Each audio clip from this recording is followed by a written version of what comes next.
اسلم ایک غریب کسان تھا جس کی پوری فصل شدید قحط کی نظر ہو چکی تھی۔ اس کے پاس صرف ایک چھوٹی سی پوٹلی بیجوں کی بچی تھی جسے وہ اپنی آخری امید سمجھ کر کھیت کی طرف جا رہا تھا۔ راستے میں اس نے ایک بوڑھی عورت کو دیکھا جو بھوک اور پیاس سے نڈھال زمین پر گری ہوئی تھی۔ اسلم رک گیا۔ اس نے سوچا اگر میں یہ بیج بو دوں تو شاید چند ماہ بعد فصل آئے، لیکن یہ عورت ابھی دم توڑ دے گی۔ اس نے اپنی وہ آخری امید یعنی بیجوں کی پوٹلی بازار میں بیچی اور اس سے کھانا اور پانی خرید کر اس عورت کی خدمت کی۔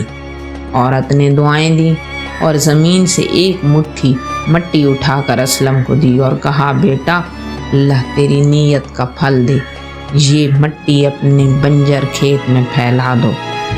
اسلم کا ایک لالچی اور امیر دوست یہ دیکھ کر ہنسنے لگا اور کہنے لگا، اسلم تم بے وقوف ہو، مٹی سے بھی کہیں فصل اگتی ہے۔ اسلم نے خاموشی سے وہ مٹی اپنے کھیت میں بکھیر دی۔ راتوں رات معجزہ ہوا۔ جہاں پورے علاقے کی زمین بنجر تھی وہاں اسلم کا کھیت لہلہا رہا تھا۔ اس کی فصل کی خوشبو میلوں تک پھیل رہی تھی۔ اللہ نے اس کی ایک مٹھی قربانی کے بدلے اسے ہزاروں من اناج عطا کر دیا۔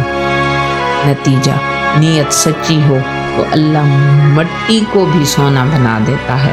بے شک اللہ ہی بہترین رزق دینے والا ہے۔